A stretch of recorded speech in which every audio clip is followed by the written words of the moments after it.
Welcome back to the Sports Shield podcast. My name is Evan Shockey, and I'm joined with Mullen Weber.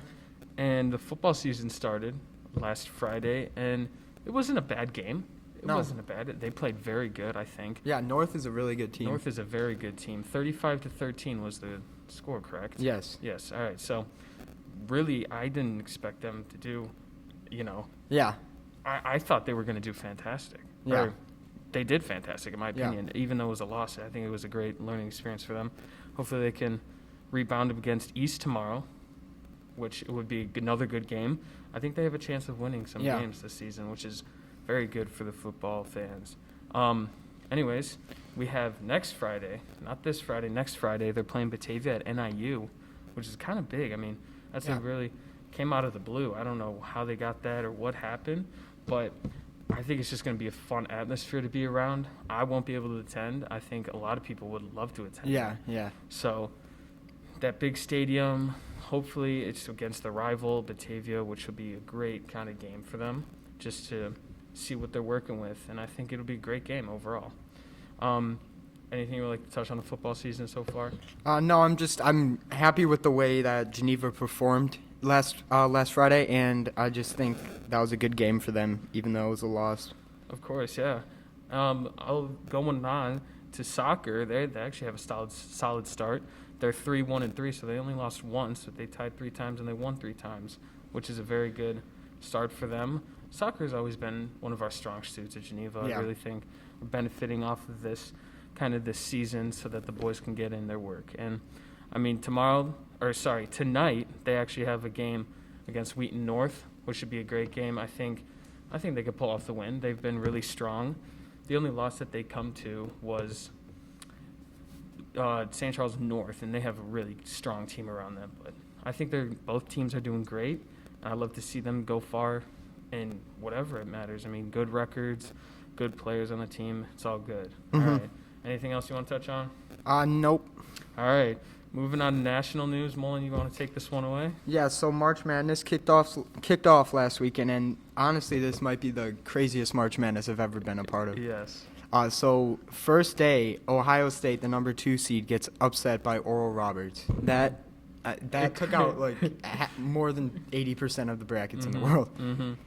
And then the second round, I had Illinois winning the whole thing, and they get upset by Loyola. Loyola's got a really strong team. Yeah, Sister Jean. Of course. She's got a good luck charm on everything. But it's kind of sad to see Illinois go out so early to another Chicago team.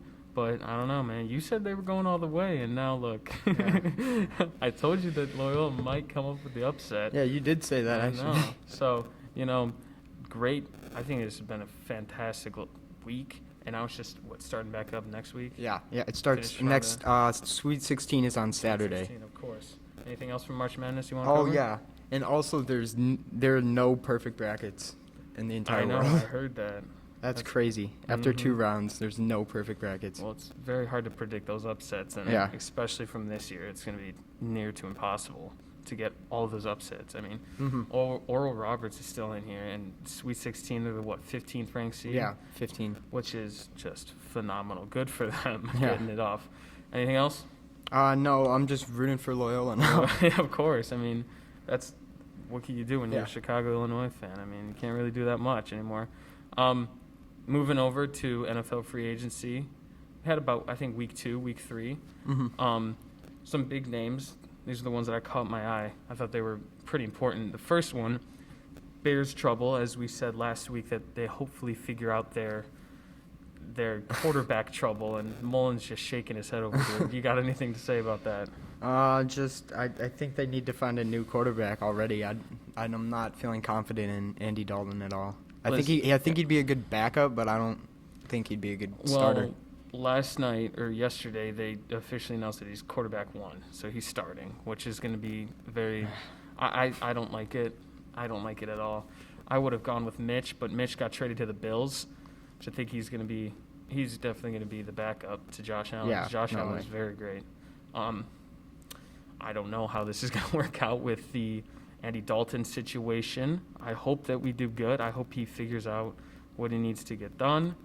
So really, it's just kind of an out of the blue sign from him. Some other ones, we had the Giants kind of rebuilding after some troublesome years. I mean, they got Mike Glennon as a backup. He's been around around the league just like as much as Ryan Fitzpatrick has.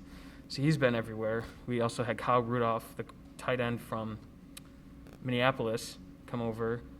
He's had a pretty solid past years. I mean, he's a great tight end.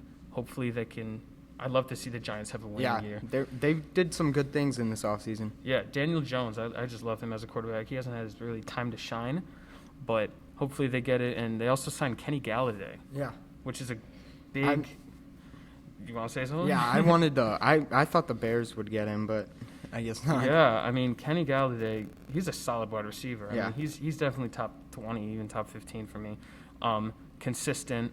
I just think that this Giants offense, they're really working on their offense, and I think it's going to pay off for them. With Saquon coming back next year. Of course. There's going to be a lot of talent on that team. Going over to the West Coast, we got Kenyon Drake to the Raiders. Good running back. I don't know if they needed a running back, but I think that the Raiders can start going back after even they re-signed Marcus Mariota, which he was only a backup to Derek Carr, but I think that Raiders team is also an underrated team in my opinion. Very underrated. They're going to be solid in the next coming years. Dolphins signed Will Fuller. He was decent. He was decent, yeah. But I think he's a lot of talent over there too. Dolphins kind of rebuilding too with Tua. I just think just a lot of teams that I'm saying right now they're going to come up in the next few years. And so also some big re-signs. Juju Smith-Schuster, even though but most of us thought that he was going to get traded away. Got a re-sign for the Pittsburgh Steelers. Juju, he's a young wide receiver. I think he's got a lot of talent in front of him. So once he gets that situated, I think that they'll have a good coming years. I mean, Big Ben's old, but we'll see what next year brings them. Hopefully, they got out first round last year in the playoffs after being like undefeated. Yeah, they're undefeated. I think they were 13-0 and then they lost. Yeah, it was just that crazy season for them. Phillip Lindsay to the Texans, Kyle Fuller from the Bears, going to the Broncos. Disappointed there again. I mean, I don't know what they're doing at the front office over at the Bears. Yeah, they need to fire their GM. They need to just wake up, it feels like. They also were in talks of releasing Akeem Hicks. I haven't heard anything about him. I saw that. Yeah, so I don't know. I hope that they could figure this out because being a Chicago fan right now isn't the strongest. But there is something on the basketball side. Just about an hour ago, right? Yeah, I'd say an hour ago. The Bulls traded for Nicola Vucevic, and they traded Otto Porter and Wendell Carter Jr. and 2 first-round draft picks, which I'd say is pretty good. I know. Basketball isn't my strong suit, but some of my friends were talking about it, and it seemed like this was a really good deal. Yeah, I'd say for them. Nicola Vucevic is top 5 center in the league. Of course. He's averaging about 25 points a game and 11 rebounds. Mm-hmm. And the Bulls are just having an average season, I'd say, right? Yeah. Yeah. I think they're a low seed in the playoffs right now, but I think this could definitely boost them up. Of course. So that's all we have for today on Sports Shield. Thank you for listening, and we'll see you guys next week after spring break. Sorry, not that spring break, but 2 weeks from now. 2 weeks. Yeah, sorry. All right. Thank you.